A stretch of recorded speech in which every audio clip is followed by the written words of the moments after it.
Welcome back to my YouTube channel. അപ്പോൾ ഇന്ന് ഞാൻ പറയാൻ പോണത് എന്താണെന്ന് വെച്ചിട്ടുണ്ടെങ്കിൽ നമുക്ക് ജർമ്മനിയിലെ നഴ്സിംഗ് എന്തൊക്കെ കാര്യങ്ങളാണ് നമ്മളൊരു ഹോസ്പിറ്റലിൽ വന്നു കഴിഞ്ഞാൽ നമ്മൾ ചെയ്യേണ്ട കാര്യങ്ങൾ എന്തൊക്കെയാണ് എങ്ങനെയൊക്കെയെന്ന് ഞാനൊന്ന് ഡീറ്റെയിൽ ആയിട്ട് പറഞ്ഞുതരാമെന്ന് വിചാരിച്ചുട്ടാ. കാരണം എന്താണെന്ന് വെച്ചിട്ടുണ്ടെങ്കിൽ എല്ലാവർക്കും ഡൗട്ടുണ്ട്, നമ്മൾ നാട്ടിലെ പോലെയല്ല ഇവിടെ ചെയ്യുന്നത് എന്ന് പറയുമ്പോൾ അപ്പോൾ അതെങ്ങനെയായിരിക്കും അങ്ങനെയാണെന്നൊക്കെ ഉള്ള കുറച്ച് ഡൗട്ടുണ്ട്. നമ്മൾ ഒരു ഡ്യൂട്ടിക്ക് ചെല്ലുന്ന സമയത്ത് ഇപ്പോൾ രാവിലത്തെ ഒരു ഡ്യൂട്ടിക്ക് നമ്മൾ ചെല്ലുകയാണെങ്കിൽ രാവിലെ നമുക്ക് 6 മണിക്കാണ് ഡ്യൂട്ടി സ്റ്റാർട്ട് ചെയ്യണത്. ഹോസ്പിറ്റലിലാണെങ്കിലും ഓൾഡ് ഏജ് ഹോമിലാണെങ്കിലും ഓൾമോസ്റ്റ് എല്ലായിടത്തും ഈവനിങ് ഡ്യൂട്ടി നൈറ്റ് ഡ്യൂട്ടി ഒക്കെ കുറച്ച് ടൈം വ്യത്യാസം ഉണ്ടെങ്കിൽ മോർണിംഗ് ഡ്യൂട്ടി എല്ലായിടത്തും 6 മണിക്ക് തന്നെയാണ് സ്റ്റാർട്ട് ചെയ്യുന്നത് കേട്ടോ. അപ്പോൾ നമുക്ക് 6 മണിക്ക് ഓവറായിരിക്കും കേട്ടോ, ഊബർഗാബായിരിക്കും. ഓവറും കാര്യങ്ങളൊക്കെ ആയിരിക്കും പറയണത് 6 മണി തൊട്ട് 6:30 വരെ അങ്ങനെയുള്ളൊരു ടൈമിലായിരിക്കും. പിന്നെ നമ്മളൊരു 6:45 ഒരു 7 മണിക്കൊക്കെ അടുത്തായിട്ട് നമ്മൾ നമ്മുടെ ഫ്ലീഗെ സ്റ്റാർട്ട് ചെയ്യും. ഫ്ലീഗെ എന്ന് വെച്ച് കഴിഞ്ഞിട്ടുണ്ടെങ്കിൽ നമ്മൾ പേഷ്യൻസിനെ പോയിട്ട് വാഷും ചെയ്യണം. അതായത് പേഷ്യൻസിന് ആരെങ്കിലും ഹെൽപ്പ് വേണ്ടവരുണ്ടെങ്കിൽ ചിലർക്ക് ഹെൽപ്പ് ആവശ്യമുണ്ടാവും. ഇപ്പോൾ ഓപ്പറേഷനൊക്കെ കഴിഞ്ഞ് നടക്കണ വാർഡ് അങ്ങനത്തെ കാര്യങ്ങളൊക്കെ ആണെങ്കിൽ നമുക്ക് എന്തായാലും അവർക്ക് അത്യാവശ്യം നല്ല രീതിയിൽ തന്നെ ഹെൽപ്പും കാര്യങ്ങളൊക്കെ വേണ്ടിവരും. രാവിലെ വാഷും ചെയ്യാനും അവർക്ക് ഡ്രസ്സ് മാറാനും അങ്ങനത്തെ കാര്യങ്ങൾ. ചില പേഷ്യൻസിനൊക്കെ നമുക്ക് എന്തെങ്കിലും വൂണ്ടൊക്കെ ഉണ്ടെങ്കിൽ അതൊക്കെ പുതിയതായിട്ട് ഡ്രസ്സ് ചെയ്യാനും അങ്ങനത്തെ കാര്യങ്ങളൊക്കെ ഉണ്ടാവും. ചിലർക്ക് രാവിലത്തെ മെഡിസിൻസ് കൊടുക്കാനുണ്ടാവും, രാവിലത്തെ ഇഞ്ചക്ഷൻസ് കൊടുക്കാനുണ്ടാവും. ഇങ്ങനത്തെ കാര്യങ്ങളൊക്കെ നമ്മളൊരു 6:45-7 മണി ആ ഒരു ടൈമിൽ നമ്മൾ സ്റ്റാർട്ട് ചെയ്യണതായിരിക്കും കേട്ടോ. അപ്പോൾ ഈ ഫ്ലീഗ് ചെയ്യുമെന്ന് വെച്ചിട്ടുണ്ടെങ്കിൽ ചില പേഷ്യൻസിന് ചെറുതായിട്ട് നമ്മളൊന്ന് പുറമൊക്കെ ഒന്ന് തുടച്ചു കൊടുക്കാനോ അങ്ങനത്തെയൊക്കെ ചില കാര്യങ്ങളൊക്കെ ഉണ്ടാവുള്ളൂ. ചില പേഷ്യൻസിന് ഒന്നും വേണ്ട ആവശ്യമൊന്നും ഉണ്ടാവില്ല. എന്തെങ്കിലും നമ്മളുടെ വൂണ്ട് എന്തെങ്കിലും ഉണ്ടെങ്കിൽ അത് ക്ലിയർ ചെയ്യാനും എന്തെങ്കിലും രാവിലത്തെ മെഡിസിൻ കൊടുക്കാനും ഇഞ്ചക്ഷൻ കൊടുക്കാൻ അങ്ങനത്തെ എന്തെങ്കിലും കാര്യങ്ങളൊക്കെ ഉണ്ടെങ്കിൽ അതേ ഉണ്ടാവുള്ളൂ കേട്ടോ. അല്ലാണ്ട് ബാക്കി പേഷ്യൻസൊക്കെ ചിലരൊക്കെ തന്നെത്താനെ എല്ലാം ചെയ്യണവരും ഉണ്ടാവും. ഡ്രസ് മാറിൽ അങ്ങനത്തെ കാര്യങ്ങളൊക്കെ തന്നെത്താനെ ചെയ്യണവരും ഉണ്ടാവും കേട്ടോ. അപ്പോൾ അങ്ങനെ എന്തെങ്കിലും ഹെൽപ്പ് വേണ്ടവർക്ക് നമ്മൾ ചെയ്തു കൊടുക്കുന്ന അങ്ങനത്തെ കാര്യങ്ങളൊക്കെയാണ്. നമ്മുടെ നാട്ടിലാണെങ്കിൽ ഇതൊക്കെ നമ്മുടെ കൂടെ ബൈസ്റ്റാൻഡേഴ്സ് ഉണ്ടാവില്ല. അപ്പോൾ ബൈസ്റ്റാൻഡേഴ്സ് ആയിരിക്കും കൂടുതൽ ചെയ്തു കൊടുക്കുന്നത്. ഇവിടെ അങ്ങനെ ബൈസ്റ്റാൻഡേഴ്സ് ഇല്ല കേട്ടോ. ഇവിടെ ബൈസ്റ്റാൻഡേഴ്സിന് ഓരോ ഹോസ്പിറ്റലിലും ഓരോ ഓൾഡ് ഏജ് ഹോമിലൊക്കെ ഓരോ വിസിറ്റിംഗ് ടൈം ഉണ്ടാവും. ആ ടൈം വെച്ചായിരിക്കും ഉണ്ടാവും. മിക്കവാറും ഈവനിങ് ടൈം ആയിരിക്കും. കാരണം മോർണിംഗ് എപ്പോഴും ഡോക്ടറിൻ്റെ വിസിറ്റും കാര്യങ്ങളും പിന്നെ നമുക്ക് ഇങ്ങനത്തെ പ്രൊസീജിയേഴ്സും കാര്യങ്ങളൊക്കെ ചെയ്യാനുണ്ടാവില്ല. അപ്പോൾ അതിൻ്റെ ഇടയ്ക്ക് ബൈസ്റ്റാൻഡേഴ്സ് എല്ലാം കൂടിയാവും ആകെ റഷ് ബഷ് ആവരുതല്ലോ.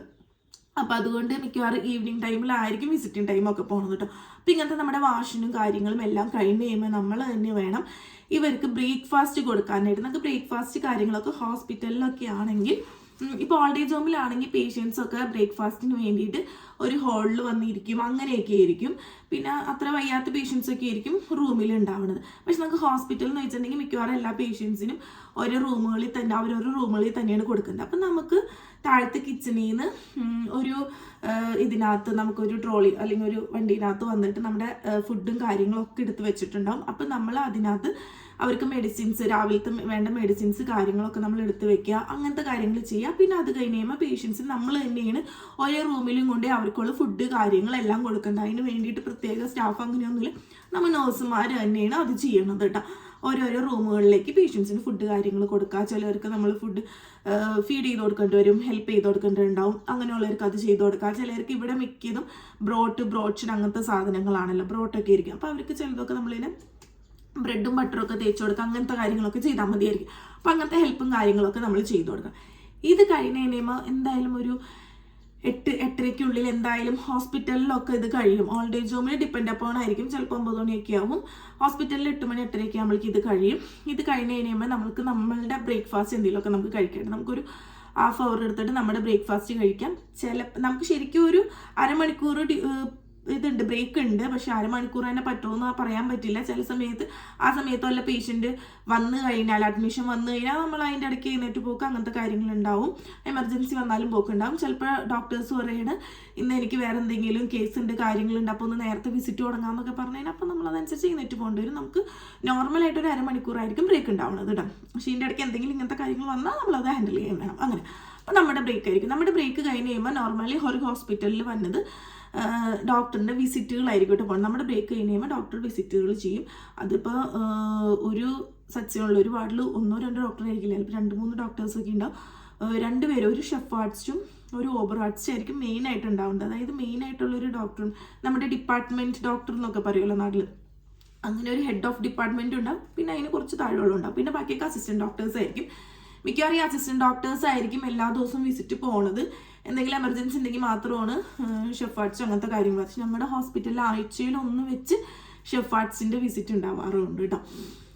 അങ്ങനെ അപ്പോൾ ഈ അസിസ്റ്റൻ്റ് ആർട്സുകൾ ഇത് ചെയ്യുന്ന സമയത്ത് അവർക്കൊരു 4 റൂം അങ്ങനെയൊക്കെ ആയിട്ടായിരിക്കും അവർക്ക് ഓർഗനൈസ് ചെയ്തിട്ടുണ്ടാവുക. അപ്പോൾ നമ്മൾ അതനുസരിച്ച് അവരുടെ കൂടെ പോയി എന്തായിരുന്നു പേഷ്യൻറ്റ് തലേ ദിവസം ഈവനിങ് ഡ്യൂട്ടിയിൽ നൈറ്റ് ഡ്യൂട്ടിയിൽ എന്തെങ്കിലും ഉണ്ടായിരുന്നെങ്കിൽ പറയാം. നമ്മൾ രാവിലെ പേഷ്യൻസിൻ്റെ അടുത്ത് ചെന്ന് കഴിഞ്ഞപ്പോൾ എന്തെങ്കിലും ബുദ്ധിമുട്ടുകൾ കാര്യങ്ങളുണ്ടായിരുന്നെങ്കിൽ അതും നമ്മൾ പറഞ്ഞു കൊടുക്കുക. അപ്പോൾ അവരെന്തെങ്കിലും പുതിയ ഓർഡറുകൾ കാര്യങ്ങളൊക്കെ പറയും. അപ്പോൾ അതനുസരിച്ച് നമ്മൾ ചെയ്യുക. അങ്ങനെയൊക്കെയാണ് വിസിറ്റ് കാര്യങ്ങളൊക്കെ ചെയ്ത് പോകുന്നത്. വിസിറ്റൊക്കെ കഴിയുമ്പോഴേക്കും അല്ലെങ്കിൽ വിസിറ്റ് ഇടയ്ക്ക് തന്നെ പേഷ്യൻസുകൾ വന്നുകൊണ്ടിരിക്കേണ്ട, അഡ്മിഷൻ വരേണ്ട, ഇതെടുക്കൽ കാര്യങ്ങൾ ഇതൊക്കെ നമ്മളിങ്ങനെ ഇതൊക്കെ ഒരു ഇതായിട്ട് പോകണ്ടാവും കേട്ടോ. ഇപ്പം എൻ്റെ പേഷ്യൻ്റ് വിസിറ്റ് വന്നെങ്കിൽ ഇപ്പോൾ അപ്പുറത്ത് ഫ്രീ ആയിട്ട് നിൽക്കുന്ന ആളായിരിക്കും അഡ്മിഷൻ എടുക്കുന്നത്. ഇപ്പോൾ ആളുടെ വിസിറ്റ് നടക്കുന്ന സമയത്ത് ഞാനായിരിക്കും ചെന്ന് അഡ്മിഷൻ എടുക്കുന്നത്. അഡ്മിഷൻ വന്നിട്ടുണ്ടാവും, അതേപോലെ തന്നെ പേഷ്യൻസ് ഡിസ്ചാർജ് ആയി പോകുന്നുണ്ടാവും കേട്ടോ. അപ്പം ഇങ്ങനത്തെ കാര്യങ്ങളൊക്കെ നമ്മൾ ചെയ്യണം. പിന്നെ അത് കഴിഞ്ഞിട്ട് വീണ്ടും നമ്മൾ ഉച്ചക്കലത്തെ മെഡിസിൻസ് കാര്യങ്ങൾ, ഫുഡ് കൊടുക്കൽ, ഇതിൻ്റെ ഇടയ്ക്ക് ഇൻസുലിൻ, ഷുഗർ ചെക്ക് ചെയ്യൽ, ഇങ്ങനത്തെ കാര്യങ്ങൾ അതൊക്കെ പോകുന്നു. ഇത്രയൊക്കെയാണ് ഉച്ചയ്ക്ക് ഒരു 12-1 മണി വരെ നടക്കുന്ന കാര്യങ്ങൾ. ഇത് കഴിയുമ്പോൾ നമ്മൾ എന്തൊക്കെ ചെയ്തു എങ്ങനെയൊക്കെ എന്നുള്ളത് കമ്പ്യൂട്ടറിൽ നമ്മൾ എൻ്റർ ചെയ്യുക. നമ്മൾ എന്തൊക്കെ ചെയ്തു, പേഷ്യൻസിന് എന്തൊക്കെ ഡോക്ടർ വിസിറ്റിൽ പറഞ്ഞു, അങ്ങനത്തെ കാര്യങ്ങളൊക്കെ കമ്പ്യൂട്ടറിൽ എൻ്റർ ചെയ്ത് ഒരു 1:30-2 മണി ആകുമ്പോഴേക്കും നമുക്ക് ഉപർഗാബി, അതായത് ഈവനിങ് ഡ്യൂട്ടിക്കാർ വന്നിട്ടുണ്ട്. അപ്പോൾ ഈവനിങ് ഡ്യൂട്ടിക്കാർക്ക് നമ്മൾ ഓവർ കൊടുക്കാം. ഇങ്ങനെയൊക്കെയാണ് ഹോസ്പിറ്റലിൽ റെഗുലറായിട്ട് ഒരേ കാര്യങ്ങൾ നടന്നുകൊണ്ടിരിക്കുന്നത് കേട്ടോ. നമുക്ക് മൊത്തം ഫുൾ സൈറ്റ് ഡ്യൂട്ടി വരുമ്പോൾ 8 മണിക്കൂർ ഡ്യൂട്ടി വരുന്നത്, 1/2 മണിക്കൂർ ബ്രേക്ക് ഉണ്ടാകുന്ന 8.5 മണിക്കൂർ വരും കേട്ടോ ഡ്യൂട്ടി വരുന്നത്. പിന്നെ എല്ലാവർക്കും ഒരു ഡൗട്ട് ഉണ്ട്, ഈ നഴ്സിംഗുകാർക്ക് അതായത് ഈ ഹോസ്പിറ്റലിൽ ഓൾഡ് ഏജ് ഹോമിലൊക്കെ 8 മണി ജോലി ചെയ്യുന്നവർക്ക് വേറെ ജോലിക്ക് പോകാൻ പറ്റുമോ എങ്ങനെയാണെന്ന് നോക്കാം. നമുക്ക് ജോലിക്ക് പോകാം കേട്ടോ, നമുക്ക് കുഴപ്പമില്ല. നമ്മൾ ഈ ഫുൾ സൈറ്റ് ജോലി ചെയ്യണമെങ്കിൽ നമുക്കൊരു മിനി ജോബിന് ഏബൻ ജോബിന് നമുക്ക് പോകാവുന്നതാണ്, പ്രശ്നമില്ല. അപ്പം നമുക്ക് ഇപ്പോൾ ഹോസ്പിറ്റലിൽ ജോലി ചെയ്യുന്നവർക്ക് ഒന്നല്ലെങ്കിൽ വേറെ ഹോസ്പിറ്റലിൽ പോകാം, അതല്ലെങ്കിൽ ഓൾഡ് ഏജ് ഹോമിൽ പോകാം, അല്ലെങ്കിൽ ഓൾഡ് ഏജ് ഹോമിൽ ജോലി ചെയ്യുന്നവർക്ക് ഹോസ്പിറ്റലിലേക്ക് എങ്ങനെ വേണമെങ്കിലും പോകാം. അപ്പം നമുക്ക് മാസത്തിൽ ഒരു 3 ദിവസം 2.5 ദിവസം അങ്ങനെയൊക്കെയാണ് കണക്ക് വരുന്നത്. അപ്പം മാസത്തിൽ ഒരു 3 ദിവസമായിരിക്കും അപ്പുറത്തെ ഹോസ്പിറ്റലിലോ ഓൾഡ് ഏജ് ഹോമിൽ നമുക്ക് ഡ്യൂട്ടിയും കാര്യങ്ങളും ഉണ്ടാവുന്നത്. അങ്ങനെ പോണ ചെറിയ ജോലി നമുക്ക് ടാക്സ് കൊടുക്കണ്ട കേട്ടോ. ടാക്സ് ഇല്ലാതെ നമുക്ക് ഒരു 560 യൂറോസ് നമുക്ക് ഫുള്ളും നമ്മുടെ കയ്യിൽ തന്നെ കിട്ടും. ടാക്സ് ഇല്ല, ഒന്നുമില്ലാത്ത പൈസ ആയിരിക്കും കേട്ടോ. അങ്ങനത്തെ ജോലിക്ക് മാത്രം ടാക്സ് കൊടുക്കണ്ടെന്നുള്ളൂ. ബാക്കി നമ്മുടെ മെയിൻ ജോലിക്കൊക്കെ നമ്മൾ ടാക്സ് കൊടുക്കണം. അപ്പം നമുക്ക് നഴ്സുമാരാണെങ്കിൽ നമ്മൾ ഹോസ്പിറ്റലിലോ ഓൾഡ് ഏജ് ഹോമിൽ ജോലി ചെയ്യണമെന്നുണ്ടെങ്കിൽ, ഫുൾ ടൈം ജോലി ചെയ്യണമെങ്കിൽ നമുക്ക് ചെറിയൊരു നേബൻ ജോബിനും പോകാവുന്നതാണ് കേട്ടോ. പ്രശ്നമൊന്നുമില്ല കേട്ടോ, അങ്ങനെ നേബൻ ജോബിനും കാര്യങ്ങൾക്കും പോകാനായിട്ട്.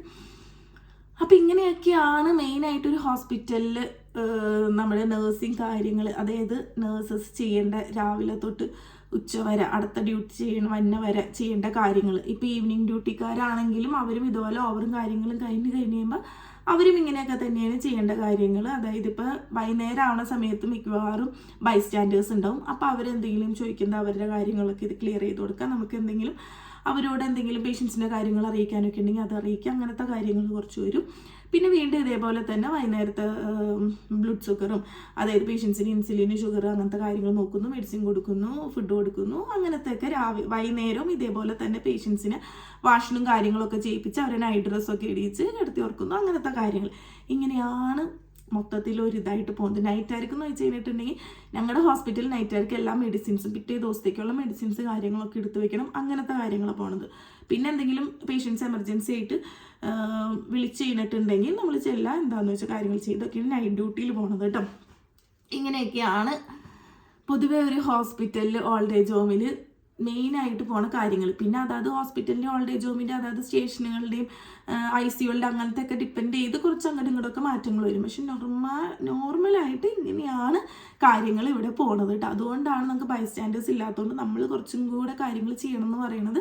അവർ നമ്മൾ ഡ്രസ്സ് ചെയ്യിക്കാനും വാഷ് ചെയ്യിപ്പിക്കാനും അങ്ങനത്തെ കാര്യങ്ങളൊക്കെ നമ്മൾ തന്നെ ഹെൽപ്പ് ചെയ്ത് കൊടുക്കണം. ചിലപ്പോൾ ചില പേഷ്യൻസ് കുളിക്കണം എന്നൊക്കെ പറയുമ്പോൾ ഹോസ്പിറ്റലിലാണെങ്കിൽ മിക്കവാറും വൈകുന്നേരം ടൈമിലായിരിക്കും കുളികളും കാര്യങ്ങളൊക്കെ. കാരണം നമുക്ക് രാവിലെ ഡോക്ടറിൻ്റെ വിസിറ്റും കാര്യങ്ങളൊക്കെ ഉള്ളതുകൊണ്ട് നമുക്കതൊരു ബുദ്ധിമുട്ടായിരിക്കും. അപ്പോൾ വൈകുന്നേരം ടൈമിലായിരിക്കും അതൊക്കെ പോണത്. ഓൾഡ് ഏജ് ഹോമിലാണെങ്കിൽ രാവിലെ തന്നെ ആയിരിക്കും പോണത്. അപ്പോൾ ഇങ്ങനെയൊക്കെയാണ് ഇവിടുത്തെ നോർമലായിട്ടൊരു ഹോസ്പിറ്റലിൽ ഒരു ഓൾഡ് ഏജ് ഹോമിൽ നേഴ്സസ് ചെയ്യേണ്ട ഒരു മെയിനായിട്ടുള്ളൊരു സംഭവം കേട്ടോ. അപ്പോൾ അതിലുള്ളതൊക്കെ